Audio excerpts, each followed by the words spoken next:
Hey, how's it going, everybody? I'm here doing another manga review, and this time it's on Volume 5 of Prison School. I know I haven't uploaded in a while, but honestly, I haven't really been reading that much, but with everything going on and stuff. But anyways, if you can recall, last volume, Volume 4, was one of my favorite volumes of all time. It was such a good volume. It's the best volume that I've read thus far, and overall impressions of Volume 5 is that it's good. It's a really good volume. It's just not as good as Volume 4, especially in the comedy aspect and stuff. I think this was more of a build up kind of volume. So let's take a look inside. But yeah, mostly this was just like to build up to the next arc and stuff. Here is when they go ahead and get out of prison, pretty much. So the plan goes through, and they are free to go. Right here, as you can see, they pretty much just explain the plan and everything, and then that's when a bunch of new characters actually get introduced, which are the regular student council, not the shadow student council, and also like all the guys end up finding girls, like for example Gact right here. I forgot her name, but yeah, he ends up seeing another chick who is very, very, very clumsy, but she's also into the Three Kingdoms book, and she's really into everything to do with Three Kingdoms and stuff. The only one that ends up not finding a girl is Joe. Joe actually prefers jail and wants to actually go back to prison, but as you can see, she is extremely clumsy, and just a bunch of stuff happens around her.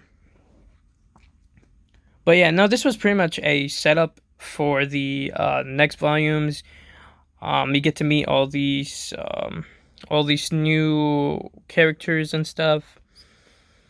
Joe, is trying to do a bunch of dumb stuff to go back to prison. As you can see right here, he dresses up like this to try and go back to prison because he doesn't like it outside. He prefers it to be inside the prison and stuff. So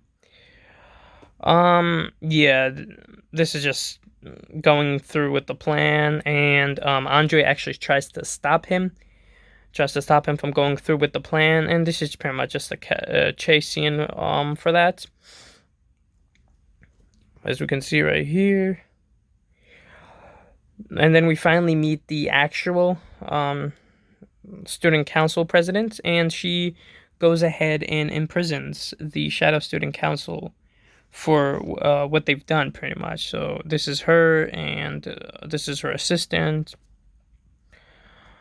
Yeah, so they go ahead and get imprisoned in the prison, and where it's alluded that they had background, like they had a story before all this happened, why they hated the Shadow Student Council and where they're trying to take over and stuff. And the Shadow Student Council vice president actually goes ahead and reverts back to her innocent self. Which, I don't know. I mean, it's a cool little concept, but I think it'll kind of grow old. But yeah, no, this is a continuation. The boys become guardians of like the prison or whatever. They become the wardens. One concept that I did really like about this book is the whole Stanford prison experiment. Is my favorite experiment of all time, and I absolutely love the inclusion of the Stanford prison experiment into this whole idea. It's really, really cool. I love it. But yeah, I mean, I don't know. Something happened with Michael. Yeah, she's reverted back to her old self, innocent and stuff. And I really like this. This was the funniest part of the book, actually, with Andre, is his stock market. You might call it a prior investment in the masochism market. So he's pretty much like replicating the Wall Street and investing in the stock market, except in the stock market of masochism, and he wants to really make it big in that stock market. And this is really the background information of what happened when they were kids and pretty much why they hate each other and all that.